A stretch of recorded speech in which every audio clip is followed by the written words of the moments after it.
Shalom, shalom. Keila Cardoso por aqui. Audiobook Arrependimento Profundo e Eficaz, do evangelista Hernani Santos. Capítulo 8. Se inscreva no nosso novo canal e ative as notificações. E lembre de deixar o seu like. Arrependimento, a necessidade universal. O arrependimento não é uma necessidade somente da igreja, dos salvos, dos crentes. O arrependimento é uma necessidade universal. Todos, em todos os lugares, devem se arrepender. Apesar de o arrependimento ser uma necessidade universal, o primeiro chamado ao arrependimento, pregado por João Batista, foi destinado ao povo de Israel. Da descendência desse homem, Deus trouxe a Israel o Salvador, Jesus, como prometera. Antes da vinda de Jesus, João pregou o arrependimento para todo o povo de Israel. Atos capítulo 13, versículos 23 e 24. Porém, o plano de Deus envolve toda a grande comissão. Jesus disse: "Está escrito que o Cristo padecesse e ressuscitasse dos mortos ao terceiro dia, e que em seu nome se pregasse o arrependimento para o perdão dos pecados a todas as nações, começando por Jerusalém." Lucas capítulo 20, versículos 46 e 47. Arrependimento e fé. Algumas pessoas costumam argumentar que o chamado à fé aparece no Novo Testamento, sem, contudo, fazer qualquer menção ao arrependimento, e por isso deveríamos entender que a fé é suficientemente garantia da salvação. Todavia, se levarmos em consideração a existência de algumas passagens das Escrituras que exigem arrependimento sem que faça também menção à fé, será que poderemos então dizer que na salvação não há necessidade de fé, mas de apenas arrependimento? No entanto, existe ainda outra questão que dá enfoque ao debate. O que vem primeiro, fé e arrependimento? Ou arrependimento e fé? Boa pergunta, não é? Veja bem, o verdadeiro arrependimento não se sustenta sozinho, e a fé verdadeira não se sustenta sozinha. Qual asa é mais importante para o avião ou para o pássaro? Qual das duas questões é mais importante para a salvação do homem? Simplesmente é uma questão tola, pois arrependimento e fé são as duas asas do avião ou do pássaro. Arrepender sem crer seria tão ridículo quanto crer sem se arrepender. Veja dois textos primos. Quem crer e for batizado será salvo. Marcos capítulo 16, versículo 16. Agora, outro texto. Arrependei-vos e sejam batizados. Atos capítulo 2, versículo 38. Essas foram as palavras de Jesus e de Pedro. Estariam eles falando coisas distintas? Claro que não. Entendemos que arrependimento e fé são tão importantes que não dá para dizer qual é o mais importante ou quem vem primeiro. Uma coisa é fato: ambos são dons de Deus e não são obras nossas. Paulo escreveu sobre a relação arrependimento e fé, afirmando: o batismo de João foi um batismo de arrependimento. Ele dizia ao povo que cresce naquele que viria depois dele, isto é, em Jesus. Atos capítulo 19, versículo 14. O apóstolo ainda associou de forma indissolúvel quando disse aos anciãos da igreja de Éfeso que não deixou de pregar-lhes nada que fosse proveitoso, e ensinou-lhes tudo publicamente e de casa em casa. Testifiquei tanto a judeus quanto a gregos, e que eles precisam converter-se a Deus em arrependimento e fé em nosso Senhor Jesus. Atos capítulo 20, versículo 21. Jesus jamais estará em uma alma na qual o precursor não tenha sido o arrependimento e a fé. O arrependimento para a vida é uma graça cuja doutrina deve ser tão pregada por todo ministro do Evangelho como a da fé em Cristo. Isso deve ser movido de um conhecimento profundo da impureza e ociosidade do pecado, como sendo contrárias à natureza regenerada. Os 3 elementos fundamentais do arrependimento: primeiro, razão; segundo, emoção; terceiro, vontade. Primeiro, razão. Arrependimento é mudança de mente. Suas razões têm de ser completamente mudadas no processo do arrependimento. Você terá de mudar suas convicções, o que pensava. Arrependimento é uma mudança de convicção. Segundo, emoção. Isso fala da tristeza que Deus envia. 2 Coríntios, capítulo 7, versículo 10. A demonstração do fruto do arrependimento é você se entristecer pelo erro. A ausência desse ingrediente faz você pecar e depois não sentir nada pelo pecado. O arrependimento faz você se entristecer pelo erro cometido, e essa tristeza é enviada por Deus e é chamada de fruto de arrependimento. Vontade. Isso fala de volição, vontade, arbítrio. Fala de atitude a ser tomada. A pessoa dá meia volta e abandona o erro. E agora? Segue o caminho da justiça, da verdade e do acerto. Provérbios capítulo 8, versículo 20. E o remorso? O remorso tem 2 dos elementos contidos no arrependimento. São eles: razão. Ela pode estar convencida do seu erro. Emoção. Ela pode estar entristecida do seu erro. No remorso, a pessoa não toma o caminho do acerto, não volta, não segue o rumo da justiça e nem toma o caminho da verdade. Temos claros exemplos na Bíblia de pessoas que disseram a seguinte frase: eu pequei, ou seja, tem consciência de seus atos pecaminosos. Essas mesmas pessoas também, como veremos, se entristeceram pelos seus pecados. Diante disso, vou tomar emprestado um sermão de Charles Spurgeon, que li há muito tempo e que ajudou a reformar meu conceito de arrependimento. De acordo com Spurgeon, existem pelo menos 7 vezes na Bíblia a frase "eu pequei", mas apenas 2 dessas 7 obtiveram verdadeiro socorro de Deus mediante seu arrependimento. São elas: primeira, o pecador endurecido; segunda, o homem dúbio; terceira, o homem que não é sincero; quarta, o penitente duvidoso; quinta, a confissão de desespero; sexta, a confissão agonizante; sétima, a confissão abençoada. Cito abaixo o meu entendimento deste belo sermão de Charles Spurgeon. Primeira, o pecador endurecido. Êxodo capítulo 9, versículo 27, fala de Faraó dizendo: eu pequei. É o tipo de pecado que seu arrependimento se dá quando enfrenta o terror, quando passa por lutas, quando passa por tempestade, diante das tormentas e dores terríveis da vida. Esse tipo de pecador logo diz: eu pequei. Mas quando passam os problemas, seu coração volta a endurecer. Quando não vê mais a sua vida, ou a de quem ama, ameaçada, logo volta a ser o mesmo pecador de sempre. Segunda, o homem dúbio. Números capítulo 22, versículos 34.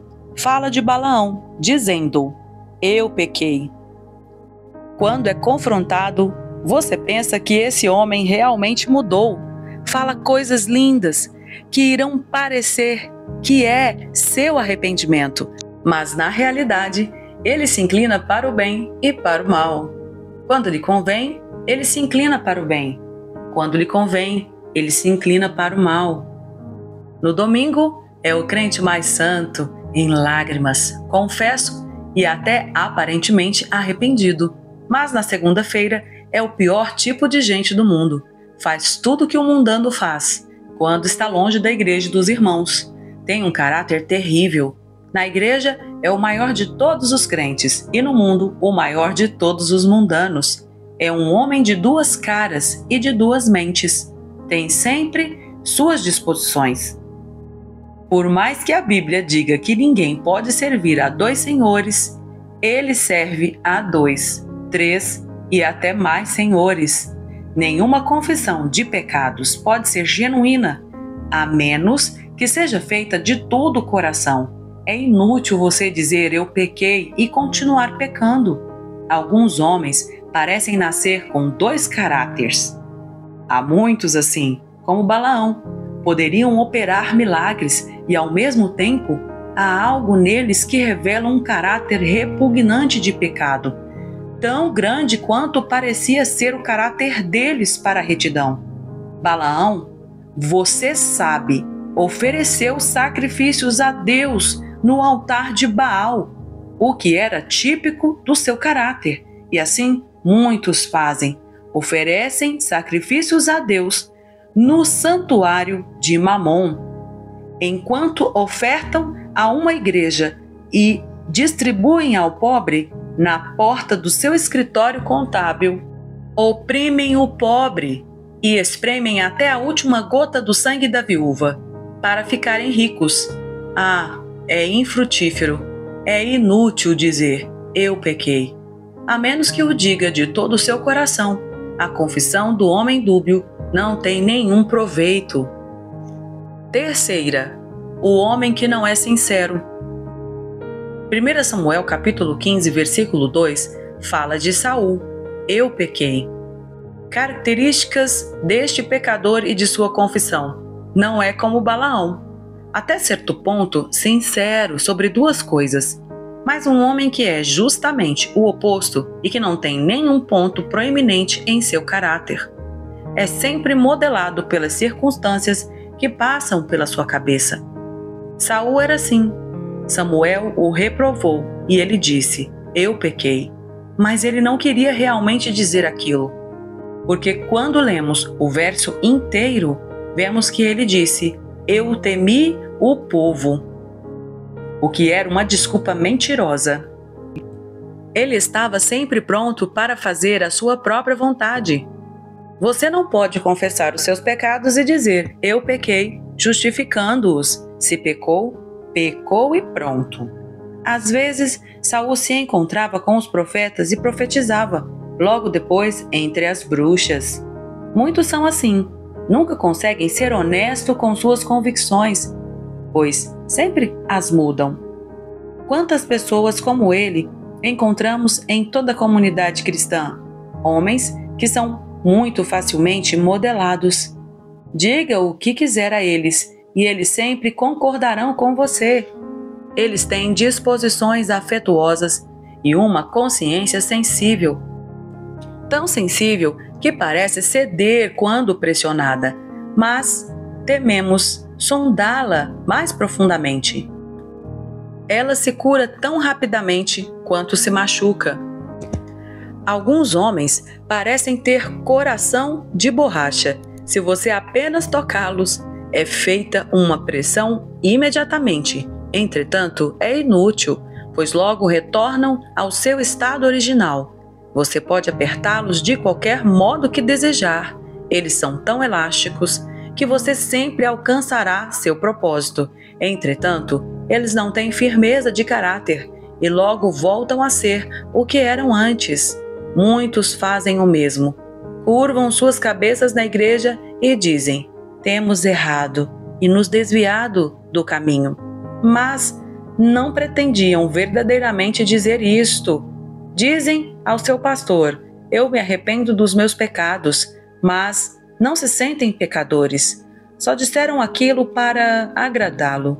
E agora frequentam a casa de Deus. São os mais impressionados. Lágrimas correm facilmente da sua face, mas se secam tão depressa quanto foram produzidas, e eles permanecerão em todos os seus intentos e propósitos, como era antes. Dizer "eu pequei" de uma maneira sem significado ou sentido é pior do que o desprezível, porque é um escárnio a Deus confessar sem sinceridade de coração. Quarta, o penitente duvidoso. Josué, capítulo 7, versículo 20, fala de Acã. Eu pequei. Respondeu Acã a Josué: verdadeiramente pequei contra o Senhor, Deus de Israel.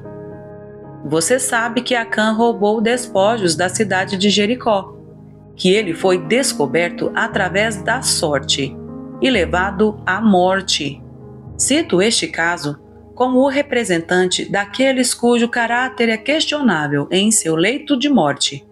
Aqueles que se arrependem aparentemente, mas a maioria de nós só pode dizer que esperamos que sua alma esteja salva afinal, mas isso nós não podemos assegurar. Acã, você está lembrado, foi apedrejado por desonrar Israel, mas eu achei no Mishnah, uma antiga exposição judaica da Bíblia, estas palavras: Josué disse a Acã: hoje o Senhor te perturbará a ti. E uma nota sobre este texto que diz: ele disse este dia, o que implica que ele só seria perturbado nesta vida, sendo apedrejado até a morte, mas que Deus teria misericórdia da sua alma por ele ter feito uma confissão completa do seu pecado. Observe como Josué falou de forma compassiva com ele. Ele disse: filho meu, peço-te, glória ao Senhor Deus de Israel, e faze confissão perante ele. Declara-me agora o que fizeste. Não me ocultes. Ele disse: verdadeiramente pequei contra o Senhor Deus de Israel, e eis o que fiz. Quando vi entre os despojos uma boa capa babilônica e 200 siclos de prata, uma cunha de ouro do peso de 50 siclos, cobicei-os e tomei-os, e eis que estão escondidos na terra, no meio da minha tenda, e a prata debaixo da capa. Josué capítulo 7, versículos 19 e 21. Esta confissão parece ser tão satisfatória que, se me fosse permitido julgar, eu diria: espero encontrar Acã, o pecador, diante do trono de Deus. Muitos outros expositores consideram que, assim como seu corpo foi destruído, assim também sua alma. Por esse motivo, eu selecionei o caso dele como sendo o de um arrependimento duvidoso. As características deste pecador: um arrependimento em um leito de morte. Todos ficam duvidando de sua salvação depois de sua morte, e se escapa da morte, volta a ser como antes ou até pior. Você conhece aquela história de um médico que manteve um registro de 1000 pessoas que uma vez pensaram que estavam morrendo e de quem ele pensou que eram penitentes? Ele escreveu seus nomes em um livro, como aqueles que, se tivessem morrido, iriam para o céu. Eles não morreram, mas viveram. E ele diz que, entre essas 1000 pessoas, nem mesmo 3 mudaram verdadeiramente seu modo de vida, pois voltaram novamente aos seus pecados e continuaram como antes. Espero que nenhum de vocês tenha um arrependimento de leito de morte como este. Eu espero que o pastor ou seus pais não tenham de estar ao seu lado da cama, dizendo consigo: pobre companheiro, espero que ele seja salvo. Arrependimentos de leito de morte são muito frágeis e seus fundamentos de esperança tão pobres. Que tenho medo, depois de tudo, que esta alma se tenha perdido. Você precisa morrer com segurança. Quinta, a confissão de desespero. Mateus capítulo 27, versículo 4, fala de Judas: eu pequei. Examine Mateus, capítulo 27, versículo 4, onde lemos um caso terrível do arrependimento de desespero. Você reconhecerá o personagem no momento que ler o verso. E Judas disse: eu pequei. Sim, Judas, o traidor, aquele que traiu seu mestre. Quando viu que seu mestre foi condenado, devolveu compungido as 30 moedas de prata aos anciãos, dizendo: pequei, traindo o sangue inocente. E tendo ele atirado para dentro do santuário as moedas de prata, retirou-se e foi enforcar-se. Judas é um exemplo típico de que apenas dizer eu pequei, apenas confessar seu pecado, não quer dizer absolutamente nada. As características deste pecador. Sua confissão é fruto de um remorso. Ele nunca se perdoa, não crê que pode ser redimido. Há remorso no homem que vê a morte face a face e diz: eu pequei. Você lhe fala que Cristo morreu pelos pecadores e ele responde: não há nenhuma esperança para mim. Eu blasfemei contra Deus na sua face. Eu desafiei Deus. Meu dia de graça sei que é passado. Minha consciência está cauterizada com ferro quente. Estou morrendo e sei que estou perdido. Ele sempre acha que o que faz é imperdoável. Para mim, esse é o pior de todos os tipos. Agora vejamos os 2 tipos de confissão que Deus aceita. Sexta, confissão agonizante. É a confissão e o reconhecimento de Davi. As características deste pecador são pranto, humilhação, arrependimento sincero, reconhecimento de quem é Deus. Vê seu pecado como Deus vê. Mede seu pecado pela ótica de Deus, não dos homens. Davi é um exemplo desse tipo de arrependimento e podemos ver isso em seus salmos de contrições. Abandone o seu pecado e nunca mais volte a praticá-lo. Sétima, confissão abençoada. Lucas capítulo 15, versículo 18, fala do filho pródigo: eu pequei. Pai, eu pequei. As características dessa confissão não têm orgulho. Voltarei. Não se sente imperdoável. Não tem uma visão distorcida do pai. Meu pai é bom até para os seus empregados. Por isso ele teve vontade de voltar. Decide mudar e muda. O arrependimento precisa de um ciclo completo. Em todos esses casos em que o possível arrependimento estava em vigência, o ciclo do arrependimento não foi completado. Você precisa saber que pecou, mas isso, por si só, não basta. Você precisa sentir dor, desespero, tristeza pelo pecado, mas apenas isso também não basta. Você precisa então saber que pecou, sentir tristeza, dor pelo pecado, precisa abandonar o pecado, deixar o pecado, não pecar mais, vir para a vida e seguir agora o caminho da verdade. Esse é o completo ciclo do arrependimento. O remorso destrói você por dentro e rouba sua alma. O arrependimento restaura você e traz uma vida nova. Diante disso, essas 3 coisas necessárias são chamadas de ciclo necessário do arrependimento, e são elas: razão, igual a convicção. Confissão, igual a irá fazê-lo sentir dor e tristeza pelo pecado. Conversão, igual a mudar de direção, voltar à vida, abandonar o pecado. Arrependimento no Velho Testamento. 2 metáforas do Antigo Testamento expressam o rigor e até a dor que podem estar envolvidos no arrependimento. Primeiro, circuncidar o coração. Jeremias capítulo 4, versículo 4.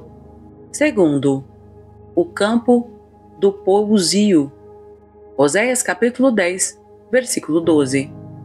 A palavra shub é a palavra usada no hebraico que domina a linguagem de arrependimento no Antigo Testamento. O termo é usado mais de 100 vezes somente no livro de Jeremias. A palavra significa mudar o curso de uma ação, mudar o rumo e voltar atrás. Esta mudança pode se referir à apostasia, um afastar-se de Deus. Números capítulo 14, versículo 43. Josué, capítulo 22, do 16 ao 18. Josué, capítulo 23, versículo 29. 1 Samuel, capítulo 15, versículo 11. E 1 Reis, capítulo 9, versículo 6. A palavra shub denota predominantemente um afastar-se da rebelião contra Deus e voltar para Deus. Significa voltar completamente para Deus. Isso revela uma atitude radical da mente e das ações. Essa explicação está frequente dentro do contexto das relações entre o homem e a aliança de Deus com seu povo. Nesta aliança, Deus fez provisão de ser gracioso. Agora, veremos no Velho Testamento Deus exortando seu povo constantemente, usando a palavra shub, para que seu povo volte para ele, para sua aliança, para o seu conserto. Ele usa os termos como arar os vossos corações, que se tornaram endurecidos. Portanto, precisam circuncidar vossos corações. O mesmo termo é usado para falar do retorno do povo de Deus do exílio. Por causa de sua rebelião, eles permaneceram num país distante. Meu Deus foi gracioso. E eles deveriam fazer o caminho de volta para o lugar no qual ele prometeu abençoá-los. O arrependimento é o equivalente moral e espiritual desse retorno geográfico. Torna-se possível somente por causa da aliança misericordiosa com Deus. E o que está envolvido nesse arrependimento? Basicamente duas coisas. Uma é reconhecer que as ofensas foram cometidas contra Deus. Por isso, veja como Davi teve entendimento do verdadeiro arrependimento no Salmo 51, quando disse: contra ti somente pequei. Davi pecou contra Batseba, contra Urias, contra sua família, contra a nação, contra os homens que foram mortos na batalha. Mas ele confessa: contra ti somente pequei. Por que contra Deus? Porque sempre que pecamos contra alguém, estamos pecando contra Deus, que criou esse alguém. Estamos ferindo alguém amado por Deus. Estamos nos intrometendo na obra da criação e da providência de Deus. Davi violou sua consciência, desobedeceu a palavra, ultrajou a santidade de Deus, escarneceu do seu amor, pisou a sua graça, cuspiu em sua bondade. Sempre que pecamos, nos insurgimos contra Deus. Outra coisa é afastar-se do pecado em vista do amor de Deus. Arrependimento significa retornar ao espírito da condição de criatura diante do Criador, em decorrência de sua misericórdia dada aos crentes arrependidos. Deuteronômio capítulo 30, do 11 ao 20. A impiedade é rejeitada e a justiça é abraçada. No Antigo Testamento, este espírito de arrependimento é criado por um senso de quem é Deus e por uma consciência do verdadeiro caráter do pecador. É uma resposta centrada em Deus. Na verdade, o começo da verdadeira centralidade de quem Deus é. O afastar-se do pecado e voltar para Deus andam juntos. Arrependimento no Novo Testamento. No Novo Testamento, 3 verbos são usados em conexão com o arrependimento. São eles: epistrefo, que enfatiza a ideia de voltar-se, sendo usado em diversas ocasiões no Novo Testamento, no sentido de converter-se e tornar-se para o Senhor. Atos capítulo 26, versículo 20. Os tessalonicenses voltaram-se dos ídolos para Deus, para servirem ao Deus vivo e verdadeiro. 1 Tessalonicenses capítulo 1, versículo 9. Metamelomai ocorre relativamente poucas vezes no Novo Testamento. Mateus, capítulo 21, do 29 ao 32, capítulo 27, versículos 3, 2 Coríntios, capítulo 7, versículo 8, Hebreus, capítulo 7, versículo 21. Passa a ideia de tristeza. É um estado da mente que pode ou não ser acompanhado por retornar a Deus. Metanoio. Essa é a principal palavra usada no Novo Testamento para o significado do verdadeiro arrependimento. No grego clássico, significa ficar ciente e, depois disso, mudar o curso.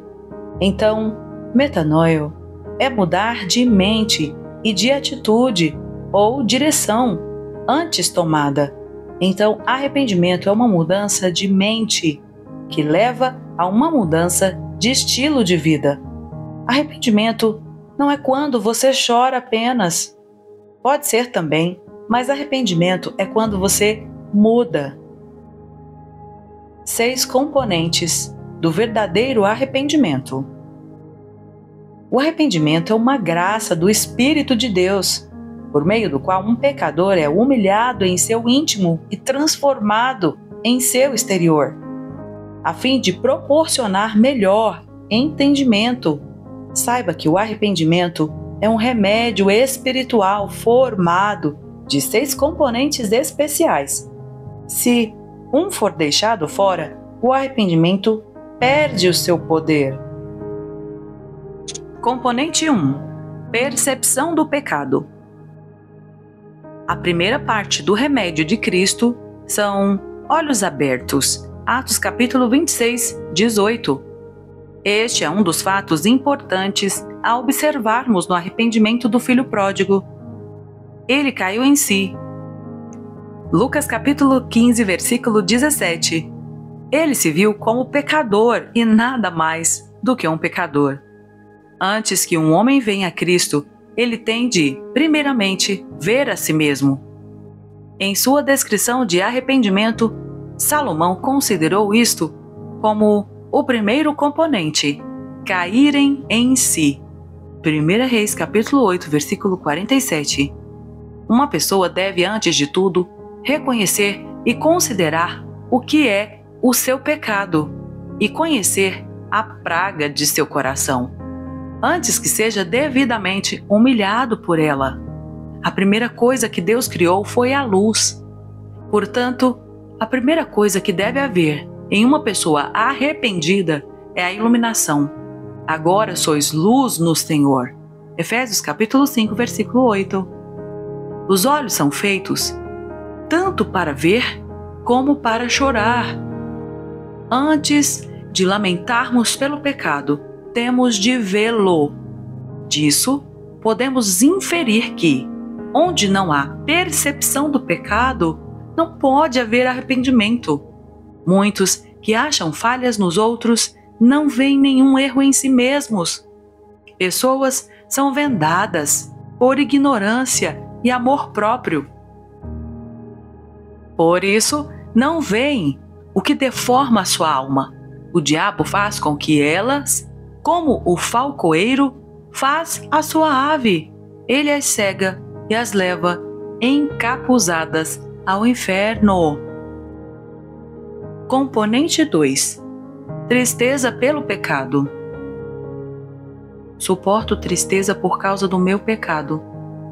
Salmo 38, versículo 18. Ambrósio chamava essa tristeza de amargura da alma. A palavra hebraica, que se traduz por ficar triste, significa ter a alma, por assim dizer, crucificada. Isso precisa estar presente no verdadeiro arrependimento. Olharão para aquele a quem traspassaram e chorarão. Zacarias capítulo 12, versículo 10. Como se sentissem os cravos da cruz, penetrando ao seu lado. Uma mulher pode esperar ter um filho sem dores, assim como alguém pode esperar arrepender-se sem tristeza. Aquele que crê duvidando, põe sob suspeita a sua fé. Aquele que se arrepende sem se entristecer, nos deixa incertos de seu arrependimento. Esta tristeza pelo pecado não é superficial, é uma agonia santa. Nas Escrituras, ela é chamada de quebrantamento de coração. Sacrifícios agradáveis a Deus são o espírito quebrantado, coração compungido e contrito. Não o desprezarás, ó Deus. Salmo 51, 17. Um rasgamento do coração. Rasgai o vosso coração. Joel capítulo 2, versículo 13. As expressões bater no peito. Jeremias capítulo 31, versículo 19. Lucas capítulo 18, versículo 13. Cingir o cilício. Isaías 22, 12. Arrancar os cabelos. Esdras capítulo 9, versículo 3. Todas essas expressões são apenas sinais exteriores de tristeza. Essa tristeza implica: número 1. Tornar Cristo precioso. Oh, quão precioso é o Salvador para uma alma atribulada. Agora, Cristo é, de fato, Cristo, e a misericórdia é, realmente, misericórdia. Enquanto o coração não estiver repleto de compunção, ele não estará pronto para o arrependimento. Quão bem-vindo é um cirurgião para um homem que sangra por suas feridas. Número 2. Repelir o pecado. O pecado gera tristeza, e a tristeza mata o pecado. A água salgada das lágrimas mata o verme da consciência. Número 3.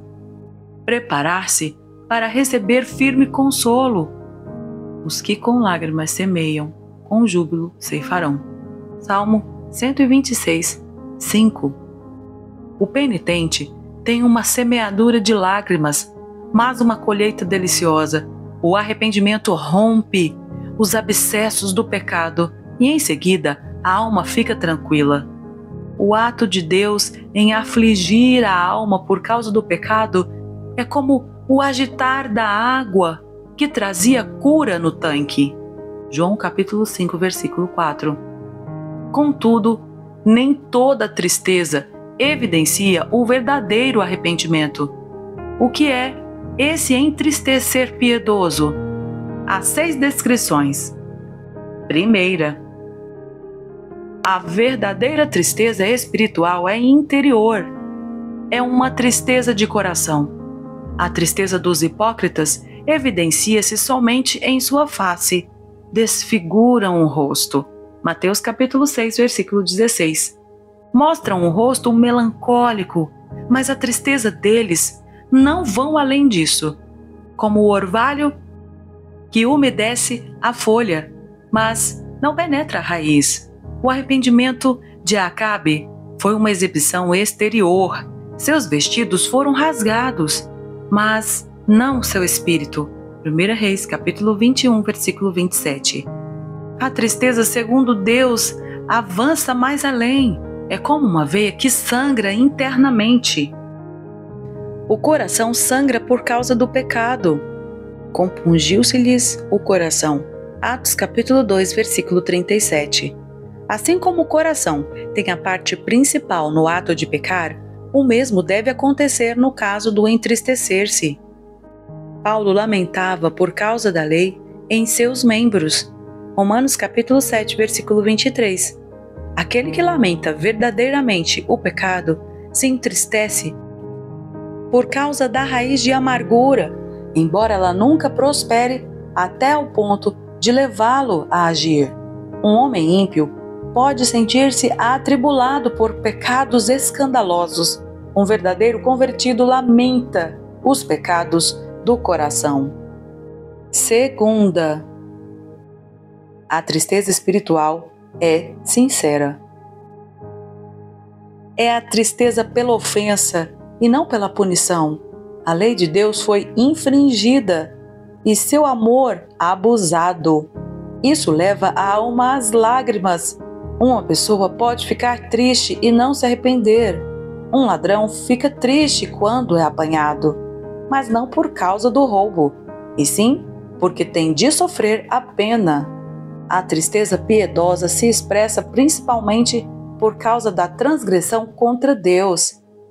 Portanto, se não houve uma consciência a ferir, um diabo a acusar, um inferno para servir de castigo, a alma ainda se sentiria triste por causa da ofensa praticada contra Deus.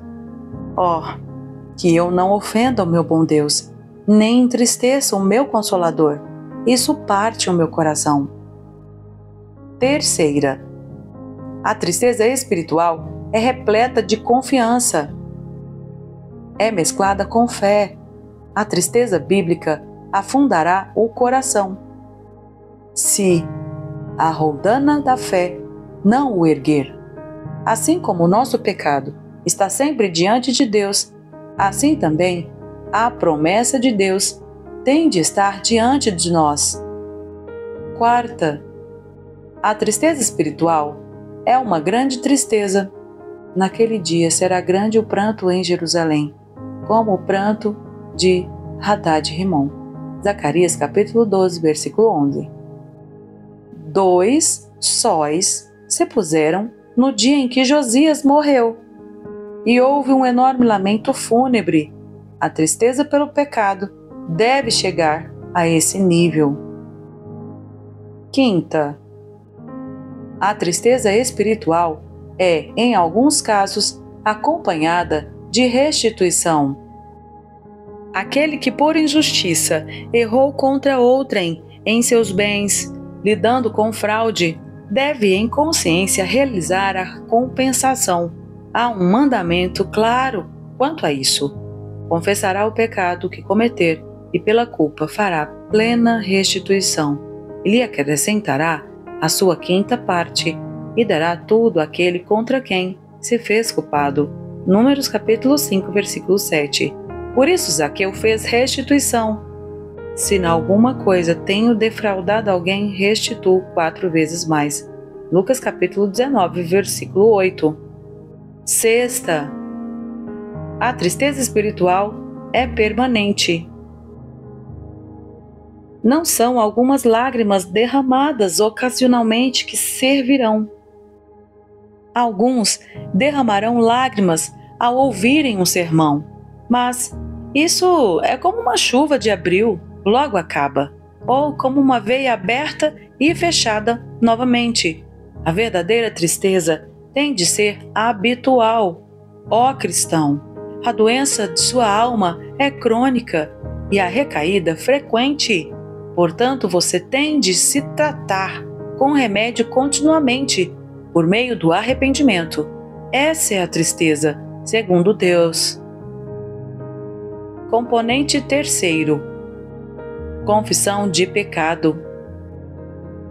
A tristeza é um sentimento tão forte que terá expressões. Suas expressões são lágrimas nos olhos e confissão nos lábios. Os da linhagem de Israel puseram-se em pé e fizeram confissão dos seus pecados. Neemias capítulo 9, versículo 2. Gregório de Nazianzo chamou a confissão de um bálsamo para a alma ferida. A confissão é a autoacusação. Eu é que pequei. Segundo Samuel, capítulo 24, versículo 17. E a verdade é que por meio desta autoacusação impedimos Satanás de acusar-nos. Em nossas confissões, nos identificamos com orgulho, infidelidade e paixão. Assim, quando Satanás, chamado de acusador dos irmãos, lançar essas coisas contra nós, Deus lhe replicará: eles já acusaram a si mesmos. Então, Satanás, você está destituído de motivos legítimos. Suas acusações chegaram muito tarde. Agora, veja o que diz o apóstolo Paulo. Se nos julgássemos a nós mesmos, não seríamos julgados. 1 Coríntios capítulo 11, versículo 31. Entretanto, homens ímpios, como Judá e Saul, não confessaram seus pecados? Sim, mas as suas confissões não eram verdadeiras. Para que a confissão de pecado seja correta e genuína, estas qualidades abaixo precisam estar presentes. Primeira, a confissão tem de ser espontânea. Tem de surgir como a água que brota do manancial livremente. A confissão dos ímpios é obtida à força, como a confissão de um homem sob a tortura. Quando uma faísca da ira de Deus atinge a consciência dos ímpios ou estão sob o temor da morte, eles se prostram em confissão. Mas a verdadeira confissão flui dos lábios, tal como a mirra jorra da árvore ou o mel da colmeia, espontaneamente. Segunda, a confissão tem de ocorrer com contrição. O coração precisa sentir profundamente o pecado. As confissões de um homem natural procedem de seu íntimo, como uma água que passa por um cano. Elas não o afetam de maneira alguma, mas a confissão verdadeira deixa impressões que pungem o coração. Ao confessar seus pecados, a alma de Davi sentiu-se sobrecarregada. Já se elevam acima de minha cabeça as minhas iniquidades, como fardos pesados, excedem as minhas forças. Salmo 38, 4. Uma coisa é confessar o pecado, outra coisa é sentir o pecado. Terceira, a confissão tem de ser sincera.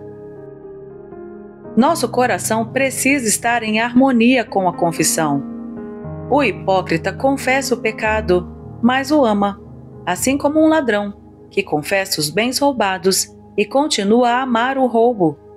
Quantos confessam o orgulho e a cobiça com seus lábios, mas se deleitam neles ocultamente? Um verdadeiro cristão é mais honesto. Seu coração anda em harmonia com a sua língua. Ele é convencido dos pecados que confessa e detesta os pecados dos quais é convencido. Quarta, na confissão verdadeira, o crente especifica o pecado. O ímpio reconhece que é um pecador, como todos os outros. Ele confessa o pecado de maneira geral. Um verdadeiro convertido reconhece seus pecados específicos. Ele se comporta à semelhança de uma pessoa enferma, que vai ao médico e lhe mostra as feridas, dizendo: levei um corte na cabeça, recebi um tiro no braço. O pecador entristecido confessa as diversas imperfeições de sua alma, por meio de uma inspeção diligente de nossos corações. Podemos achar alguns pecados específicos que tratamos com indulgência. Confessamos com lágrimas esses pecados, indicando-os pelo nome. Quinta, uma pessoa verdadeiramente arrependida confessa o pecado em sua fonte. Ela reconhece a contaminação de sua natureza. O pecado de nossa natureza não é somente uma falta do bem, mas também uma infusão do mal. Nossa natureza é um abismo e uma fonte de todo mal, dos quais procedem os escândalos que infestam o mundo. É essa depravação de natureza que envenena nossas coisas santas. Isso traz os juízos de Deus e paralisa em sua origem as nossas misericórdias. Confesse o pecado em sua fonte. Componente quarto: vergonha pelo pecado. O quarto componente no arrependimento é a vergonha. para que se envergonhem das suas iniquidades. Ezequiel capítulo 43, versículo 10. O envergonhar-se é a força da virtude. Quando o coração se endurece por causa do pecado, a graça faz o rosto envergonhar-se com rubor. Estou confuso e envergonhado para levantar a ti a face. Esdras capítulo 9, versículo 6. O filho pródigo, arrependido, ficou tão envergonhado de seus excessos que se julgava indigno de ser outra vez chamado filho. Lucas capítulo 15, versículo 21. O arrependimento causa um acanhamento santo. Se Cristo não estivesse no coração do pecador, não haveria tanta vergonha se expressando no rosto. Há algumas considerações sobre o pecado que nos causa vergonha. Todo pecado nos torna culpados e a culpa deixa-nos envergonhados. Em todo pecado há muita ingratidão. E essa é a razão da vergonha. Abusar da bondade de Deus. Como isso nos envergonha. Ingratidão é um pecado tão grave que Deus mesmo se admira dele. Isaías 1, 2. O pecado mostra o que somos. Isso nos causa vergonha. O pecado nos rouba as vestes de santidade e nos deixa destituídos de pureza, deformados aos olhos de Deus. Isso nos envergonha. Nossos pecados expuseram Cristo à vergonha e não nos envergonhamos deles. Vestimos a púrpura e não vestiremos o carmesim? Aquilo que nos deixa envergonhados é o fato de que os pecados que cometemos são piores do que os pecados dos incrédulos. Agimos contra a luz que possuímos. Nossos pecados são piores do que os pecados dos demônios. Os anjos caídos nunca pecaram contra o sangue de Cristo. Cristo não morreu por eles. Com certeza, se sobrepujamos o pecado dos demônios, isso deve nos causar muita vergonha. Componente quinto: ódio pelo pecado. O quinto componente do arrependimento é o ódio pelo pecado. Os eruditos distinguem dois tipos de ódio: o ódio das iniquidades e o ódio da inimizade. Primeiramente, há um ódio ou abominação das iniquidades. Tereis nojo de vós mesmos, por causa das vossas iniquidades e das vossas abominações. Ezequiel 36, 31. Um cristão verdadeiramente arrependido é alguém que detesta o pecado. Se uma pessoa detesta aquilo que faz seu estômago adoecer, ela deve, com muito mais intensidade, detestar aquilo que deixa enferma a sua consciência. É mais fácil abominar o pecado do que deixá-lo. Não amamos a Cristo enquanto não odiarmos o pecado. Nunca anelamos o céu enquanto não detestarmos o pecado. Em segundo, há um ódio da inimizade. Não há melhor maneira de descobrir vida do que por meio do movimento. Os olhos se movem, o pulso bate.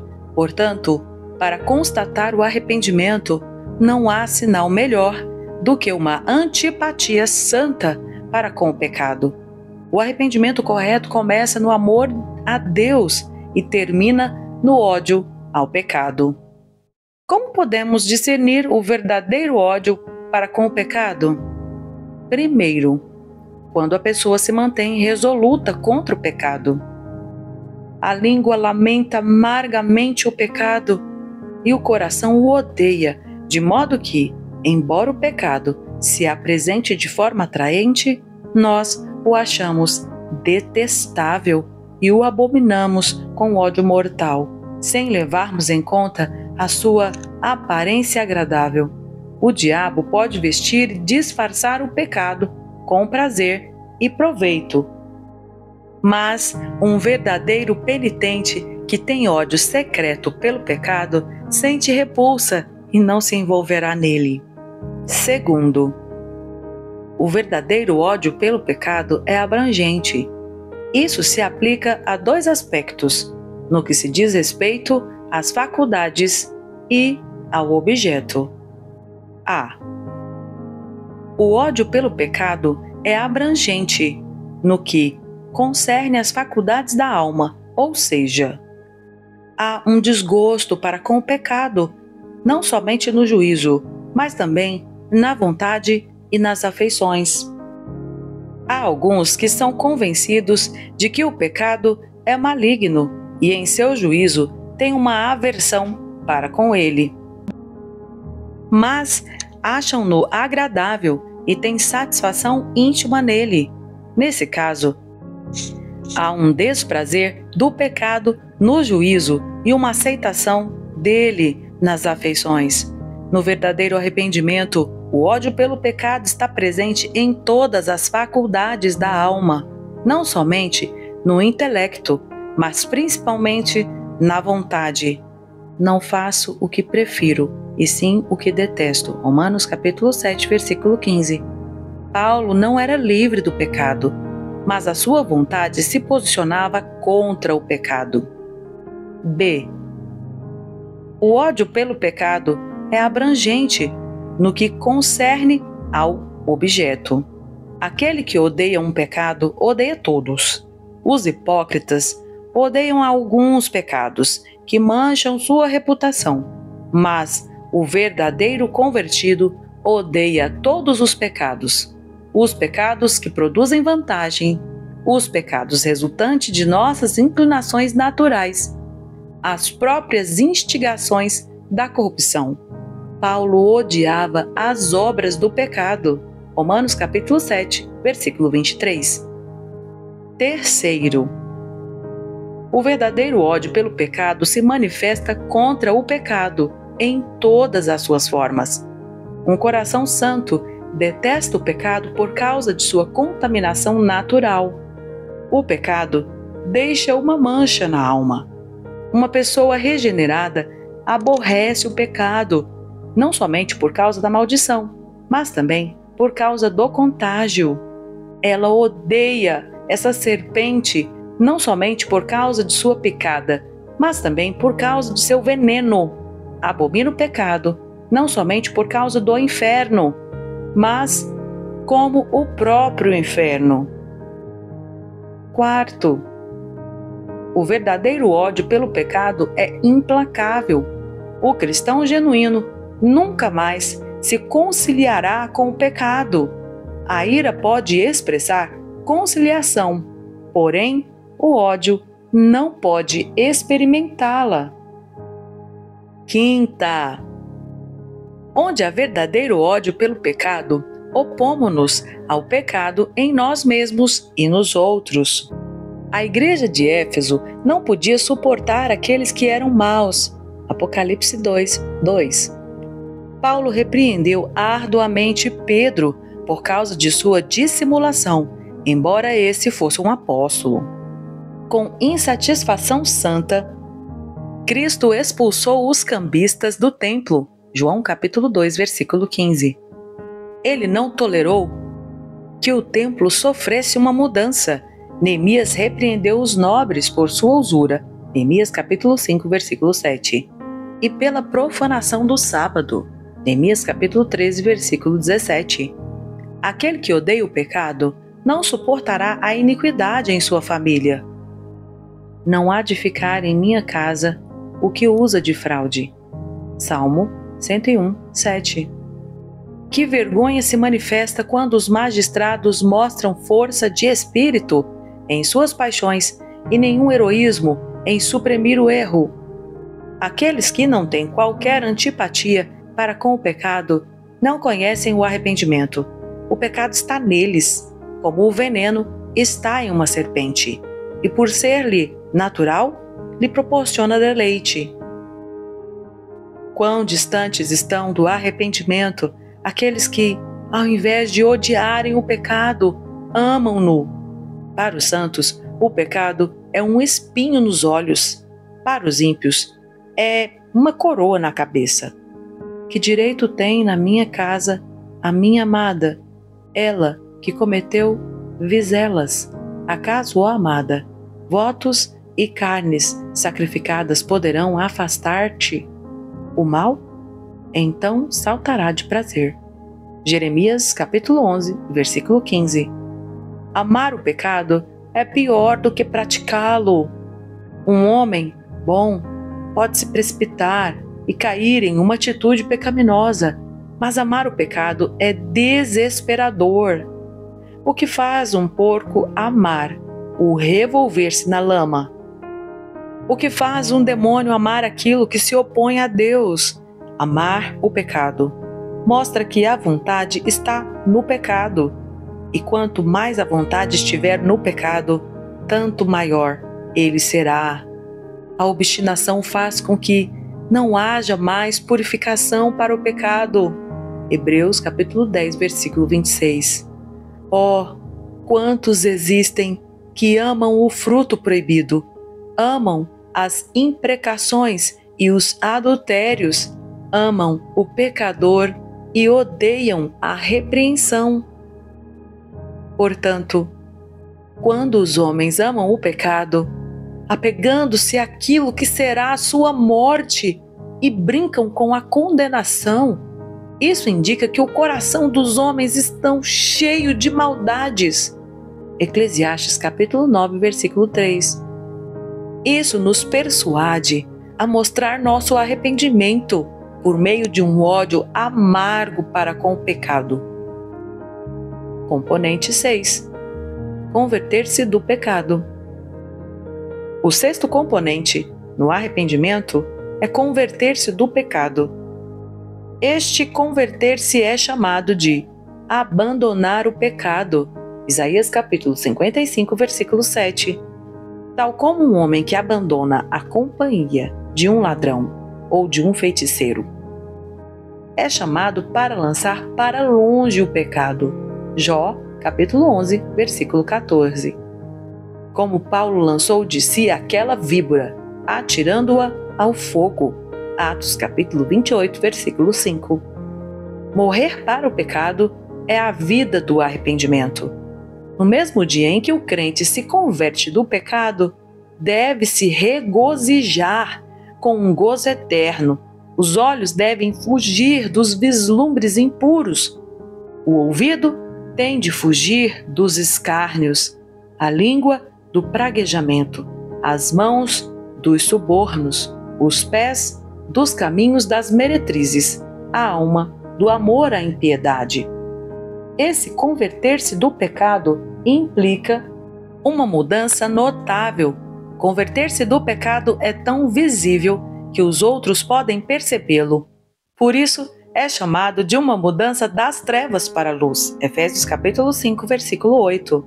Paulo, depois de ter recebido a visão celestial, ficou tão diferente que todos se admiraram da sua mudança. Atos capítulo 9, versículo 12.